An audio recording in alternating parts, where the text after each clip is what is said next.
Okay, YouTube, Vik-Werks checking in. Another video for the Mark V R32. So, original fuel pump. Well, actually, this is the new one. I just replaced it with. And apparently, I have a faulty code. Instrument cluster doesn't engage with the floater, so it's a faulty one that came from the factory. But I didn't see any videos on there, so you know, if you're looking for that part number, that is the 1K0919051. Alpha Romeo. Yes, this is an actual VW part, not like an aftermarket or any other ones that they use. So in order, once you get into the ordeal and you remove, obviously, the seal, the rubber grommet, you have an adapter that sits here. You have to squeeze both tabs in order to slide that out. Then you can lift it up, and then there's a tab on this little thing, and then you're able to actually, I'll follow through with the new video once I get the new one. It's kind of hard to tell because you have to kind of like manage and wiggle this while this is sitting outside to get basically this half. It's not just like one unit like usually the GTIs you see on YouTube that everybody else has done, like FCP Euro, Dodge Auto, all that other good stuff. No, this is a little different. It's a kind of 2-for-1 deal to kind of get that. So like I said, you have to angle the floater.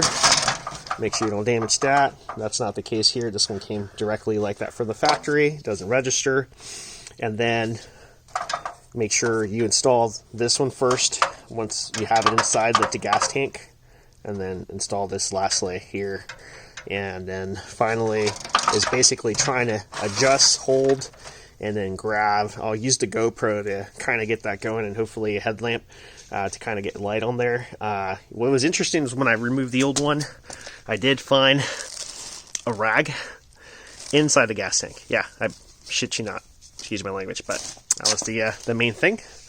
And then on top of that, luckily the filtration unit from the backside, which is that cover right there, was the saving grace for that fuel pump. So currently, old pump's back in the car.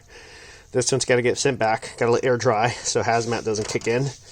And yeah, that's pretty much it, guys. Thanks for checking in. If you like what you see, subscribe, hit that like button, leave a comment, and if you're doing this DIY, like I said, once I get the new one, I'll use my GoPro, get that going, and just do the video raw.